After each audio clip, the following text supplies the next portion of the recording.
10वां अध्याय देवासुर संग्राम। श्री सुखदेव जी कहते हैं, परीक्षित, यद्यपि दानवों और दैत्यों ने बड़ी सावधानी से समुद्र मंथन की चेष्टा की थी, फिर भी भगवान से विमुख होने के कारण उन्हें अमृत की प्राप्ति नहीं हुई।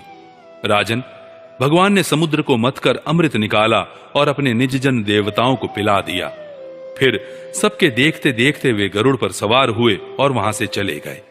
जब दैत्यों ने देखा कि हमारे शत्रुओं को तो बड़ी सफलता मिली, तब वे उनकी बढ़ती सह न सके। उन्होंने तुरंत अपने हथियार उठाए और देवताओं पर धावा बोल दिया। इधर देवताओं ने एक तो अमृत पीकर विशेष शक्ति प्राप्त कर ली थी और दूसरे उन्हें भगवान के चरण कमलों का आश्रय था ही। बस वे भी अपने अस्त्र शस्त्रों से सुसज्जित हो दैत्यों से भिड़ गए। परीक्षित, क्षीर सागर के तट पर बड़ा ही रोमांचकारी और अत्यंत भयंकर संग्राम हुआ। देवता और दैत्यों की वह घमासान लड़ाई ही देवासुर संग्राम के नाम से कही जाती है। दोनों ही एक दूसरे के प्रबल शत्रु हो रहे थे। दोनों ही क्रोध से भरे हुए थे। एक दूसरे को आमने सामने पाकर तलवार, बाण और अन्य अनेकानेक अस्त्र शस्त्रों से परस्पर चोट पहुंचाने लगे। उस समय लड़ाई में शंख, तुरही, मृदंग, नगारे और डमरू बड़े जोर से बजने लगे। हाथियों की चिंगाड़, घोड़ों की हिनहिनाहट, रथों की घड़घड़ाहट और पैदल सेना की चिल्लाहट से बड़ा कोलाहल मच गया। रणभूमि में रथियों के साथ रथी, पैदल के साथ पैदल, घुड़सवारों के साथ घुड़सवार एवं हाथी वालों के साथ हाथी वाले भिड़ गए। उनमें से कोई कोई वीर ऊंटों पर, हाथियों पर और गधों पर चढ़कर लड़ रहे थे, तो कोई कोई गौर मृग, भालू, बाघ और सिंहों पर। कोई कोई सैनिक गिद्ध, कंक, बगुले, बाज और भास पक्षियों पर चढ़े हुए थे, तो बहुत सी तिमिंगिल, मच, शरभ, भैंसे, गैंडे, बैल, नील गाय और जंगली सांडों पर सवार थे। किसी किसी ने सियारिन, चूहे, गिरगिट और खरहों पर ही सवारी कर ली थी, तो बहुत से मनुष्य बकरे, कृष्ण, सार, मृग, हंस और सुअरों पर चढ़े थे। इस प्रकार जल, स्थल एवं आकाश में रहने वाले तथा देखने में भयंकर शरीर वाले बहुत से प्राणियों पर चढ़कर कई दैत्य दोनों सेनाओं में आगे आगे घुस गए। परीक्षित, उस समय रंग बिरंगी पताकाओं, स्फटिक मणि के समान श्वेत निर्मल छत्रों, रत्नों से जड़े हुए दंड वाले बहुमूल्य पंखों, मोर पंखों, चवरों और वायु से उड़ते हुए दुपट्टों, पगड़ी, कलंगी, कवच, आभूषण तथा सूर्य की किरणों से अत्यंत दमकते हुए उज्ज्वल शस्त्रों एवं वीरों की पंक्तियों के कारण देवता और असुरों की सेनाएं ऐसी शोभायमान हो रही थी, मानो जल जंतुओं से भरे हुए दो महासागर लहरा रहे हों। परीक्षित, रणभूमि में दैत्यों के सेनापति विरोचन पुत्र बलि मय दानव के बनाए हुए वहायस नामक विमान पर सवार हुए। वह विमान चलाने वाले की जहां इच्छा होती थी वहीं चला जाता था। युद्ध की समस्त सामग्रियां उसमें सुसज्जित थीं। परीक्षित, वह इतना आश्चर्यमय था कि कभी दिखलाई पड़ता तो कभी अदृश्य हो जाता। वह इस समय कहां है, जब इस बात का अनुमान भी नहीं किया जा सकता था, तब बतलाया तो कैसे जा सकता था। उसी श्रेष्ठ विमान पर राजा बलि सवार थे। सभी बड़े बड़े सेनापति उनको चारों ओर से घिरे हुए थे। उन पर श्रेष्ठ चमर डुलाए जा रहे थे और छत्र तना हुआ था। उस समय बलि ऐसे जान पड़ते थे जैसे उदयाचल पर चंद्रमा। उनके चारों ओर अपने अपने विमानों पर सेना की छोटी छोटी टुकड़ियों के स्वामी नमुची, शंबर, बाण, विप्रचित्ति, अयोमुख, द्विमूर्धा, कालनाभ, प्रहेति, हेति, इलवल, शकुनी, भूत संताप, वज्रदंष्ट्र, विरोचन, हयग्रीव, शंकुशिरा, कपिल, मेघदुंदुभि, तारक, चक्राक्ष, शुंभ, निशुंभ, जंब, उत्कल, अरिष्ट, अरिष्टनेमी, त्रिपुराधिपति, मय, पोलोम, काले और निवातकच आदि स्थित थे। ये सब के सब समुद्र मंथन में सम्मिलित थे, परंतु इन्हें अमृत का भाग नहीं मिला। केवल क्लेश ही हाथ लगा था। इन सब असुरों ने एक नहीं अनेक बार युद्ध में देवताओं को पराजित किया था। इसलिए वे बड़े उत्साह से सिंहनाद करते हुए अपने घोर स्वर वाले शंख बजाने लगे। इंद्र ने देखा कि हमारे शत्रुओं का मन बढ़ रहा है, ये मदोन्मत हो रहे हैं, तब उन्हें बड़ा क्रोध आया। वे अपने वाहन ऐरावत नामक दिग्गज पर सवार हुए। उसके कपोलों से मद बह रहा था, इसलिए इंद्र की ऐसी शोभा हुई मानो भगवान सूर्य उदयाचल पर आरूढ़ हो और उससे अनेकों झरने बह रहे हों। इंद्र के चारों ओर अपने अपने वाहन, ध्वजा और आयुधों से युक्त देवगण एवं अपने अपने गणों के साथ वायु, अग्नि, वरुण आदि लोकपाल हो लिए।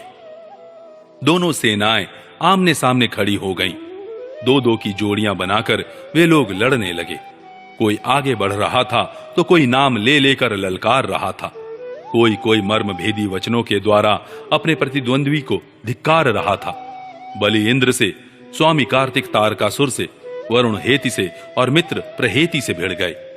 यमराज कालनाभ से, विश्वकर्मा मय से, शंबरासुर त्वष्टा से तथा सविता विरोचन से लड़ने लगे।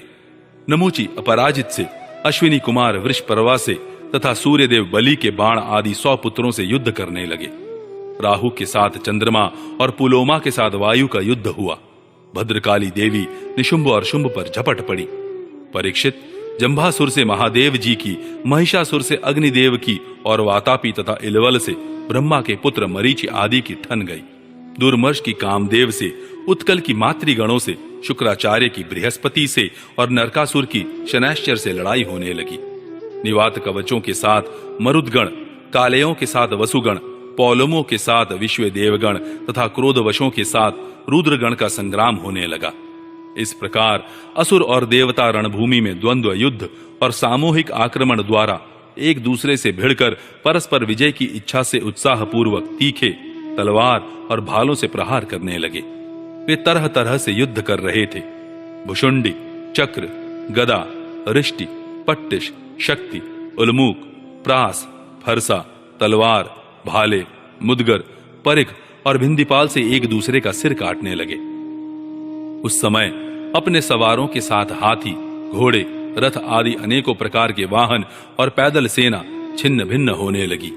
किसी की भुजा, किसी की जंघा, किसी की गर्दन और किसी के पैर कट गए तो किसी किसी की ध्वजा, धनुष, कवच और आभूषण ही टुकड़े टुकड़े हो गए। उनके चरणों की धमक और रथ के पहियों की रगड़ से पृथ्वी खुद गई।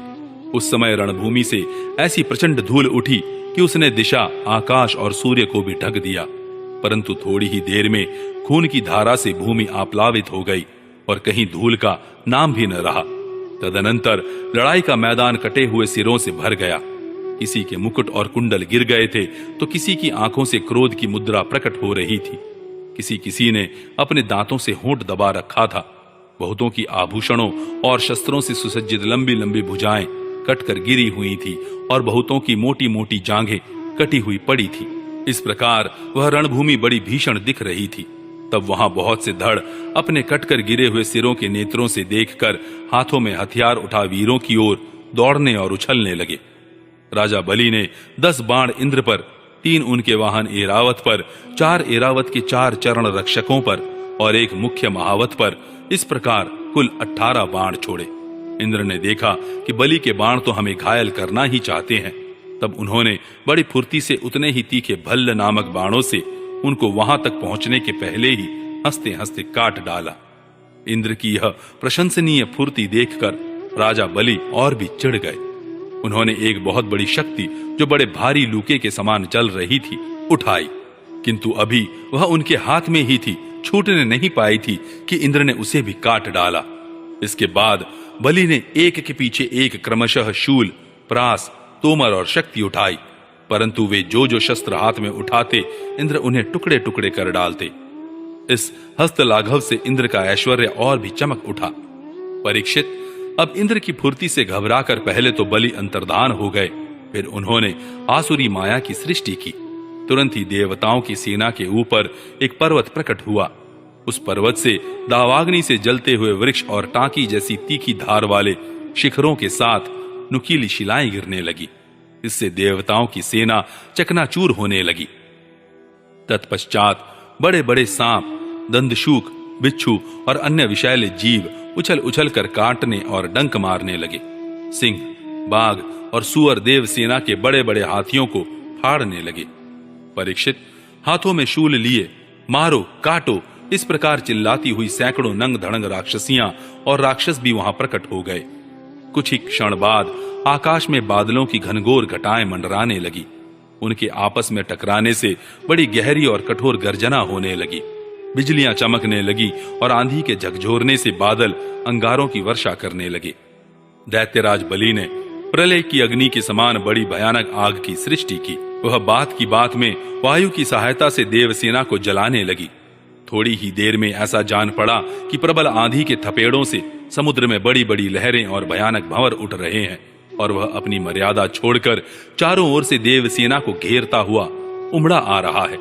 इस प्रकार जब उन भयानक असुरों ने बहुत बड़ी माया की सृष्टि की और स्वयं अपनी माया के प्रभाव से छिप रहे, न दिखने के कारण उन पर प्रहार भी नहीं किया जा सकता था, तब देवताओं के सैनिक बहुत दुखी हो गए। परीक्षित, इंद्र आदि देवताओं ने उनकी माया का प्रतिकार करने के लिए बहुत कुछ सोचा विचारा, परंतु उन्हें कुछ न सूझा। तब उन्होंने विश्व के जीवनदाता भगवान का ध्यान किया और ध्यान करते ही वे वहीं प्रकट हो गए। बड़ी ही सुंदर झांकी थी। गरुड़ के कंधे पर उनके चरण कमल विराजमान थे। नवीन कमल के समान बड़े ही कोमल नेत्र थे। पीतांबर धारण किए हुए थे। 8 भुजाओं में 8 आयुध, गले में कौस्तुभ मणि, मस्तक पर अमूल्य मुकुट एवं कानों में कुंडल झलमला रहे थे। देवताओं ने अपने नेत्रों से भगवान की इस छवि का दर्शन किया। परम पुरुष परमात्मा के प्रकट होते ही उनके प्रभाव से असुरों की वह कपट भरी माया विलीन हो गई। ठीक वैसे ही जैसे जग जाने पर स्वप्न की वस्तुओं का पता नहीं चलता, ठीक ही है भगवान की स्मृति समस्त विपत्तियों से मुक्त कर देती है। इसके बाद काल नेमी दैत्य ने देखा कि लड़ाई के मैदान में गरुड़ वाहन भगवान आ गए हैं। तब उसने अपने सिंह पर बैठे ही बैठे बड़े वेग से उनके ऊपर एक त्रिशूल चलाया।